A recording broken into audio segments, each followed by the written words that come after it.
Celebrating 30 years of phenomenal trend forecasting, 5 times a week, Monday through Friday. Here's Gerald Celente with today's trends in the news. Hi, this is Gerald Celente. It's Friday, April 1st, 2016, and here are some of today's trends in the news. I have an important announcement to make. Donald Trump, it looks like he's out of the race. Woo! He did one of those women things too many last week, and his popularity rating among women, it's down. Like 73% of them don't like the cat, so he's gone. So I'm going to take his place. We need another candidate in there for president, and I'm announcing my candidacy as a contestant in the presidential reality show in the race for the White House. After all, I could out-Trump Trump. I could make America greatest again. That's better than great. Yeah, forget about that wall over there in Mexico. I'm going to put a wall across Mexico and Canada and get both of them to pay for it. That's right. And forget about worse than waterboarding. I could outwater waterboarding. We're going to bring torture to a new level. Amputations. One finger after another. One toe after another. We're going to get them to speak. And I'll melt ISIS around the world. And we'll get Japan to pay for it. We'll get Italy to pay for it. We'll get everybody to pay for it. I'll out-Trump Trump by a mile. I'll bring back jobs, taxes. Nope. We're going to bring them taxes down to nothing. That's right. Even the corporations, they don't have to pay either. Because when America becomes greatest again, you just leave it to me. It'll be amazing. It'll be absolutely amazing. So the only competition out there that I really see is Bernie. And I could out-Bernie Bernie. I mean, Bernie, he was just over there in the Bronx. And he said, in the Bronx, I was born in Brooklyn? Hey, Bernie, I was born in the Bronx. Yeah. And I'm going to give you not only free education, and I'm going to give you free health care, and your grandmother is going to live like a princess after she retires, because that's the way it should be. I'm going to give you a Cadillac in every garage. I'm going to give you a chicken in every pot. And we're going to make the billionaires pay for it because this country has to be equal. And I can out-equal that. We're going to give you free sex. Well, almost free because you got to pay for it one way or another. Hey, it's April Fool's Day. Why would anybody want to run for president? And that's what it is, man. It's a fool's day. You watch this clown throw out those cheap lines. The cat's only doing another Obama, man. Bernie's doing Obama. Yeah, remember change you could believe in? Oh, you forgot that one, huh? How about a future you could believe in? That's what Bernie's using. BS Bernie bringing up Obama, man. From Bernie to Obama, from Obama to Bernie. It's April Fools. Anyway, let's go on to the markets. Over there in Asia, wasn't a very happy day over in Nikkei land. Yeah, that Nikkei landed down over 3%. Hang Seng, it was down, but then at the end of the day, in comes that national team. Move back up a bit. Hang Seng, a little lower. Across Europe, lower. And here in the States, the market was down over 100 points on the news of the employment data. And remember yesterday I said I wasn't sure and I wasn't going to be very, positive about it. And I was just thinking that the numbers would come in lower than expectations on the new employment data. And a good thing I didn't say I was sure because I was wrong. Numbers came in better than expected. And on that news, the markets went down. That's right, over 100 points. But then they bounced back over 100. And even though oil was down over 4%. So I don't hear the prostitutes talking on the business media about the connection between the markets and oil anymore. But boy, they played that one out really well for a long time. Woof! And gold got whacked. Down 12, it was down over 20. So let's see what happened and why it happened the way it did. U.S. oil sheds 4% after, ready? Saudi comment on output freeze. Yep. So we had this Saudi prince, and you know how they become a prince. A frog was kissed by a princess, and the frog becomes a prince. Yeah, so that prince, yeah, glorious prince. The dictator's son over there in Saudi Arabia, he made it very clear that if Iran doesn't cut back on production, there's not going to be any talk about a production freeze of oil. So again, they've been pumping this up on the upcoming meeting in April 17th, and it doesn't look like it's going to happen. So that's what brought oil prices up, and now they're moving back down.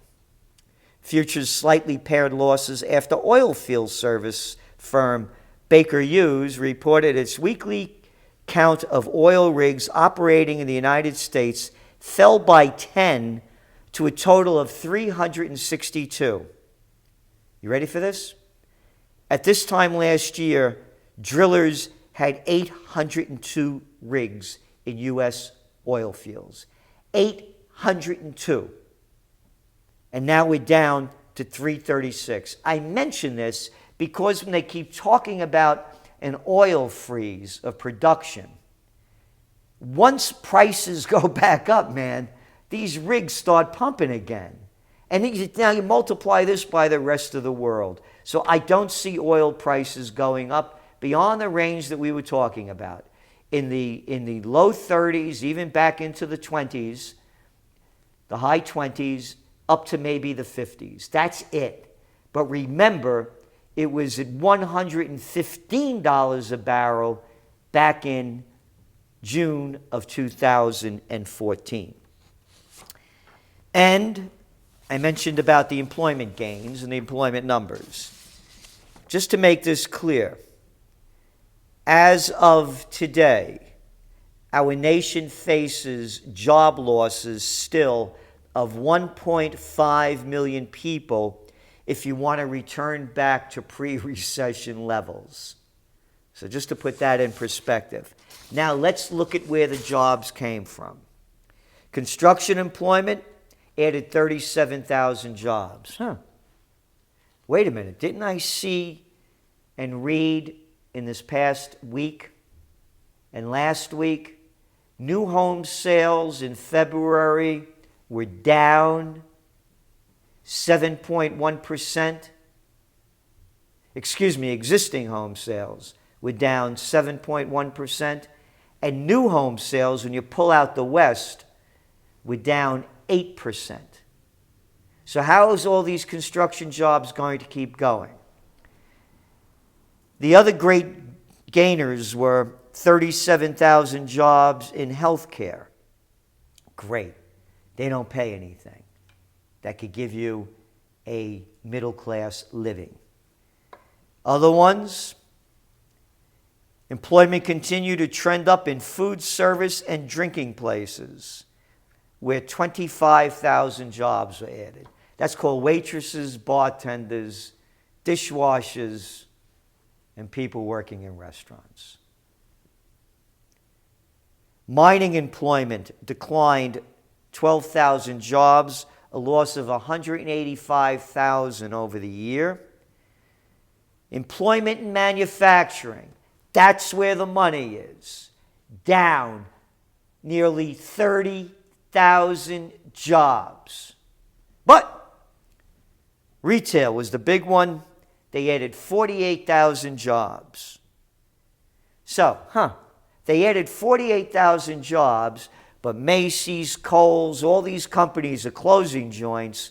And I read the data, and you saw it in your Trends Monthly.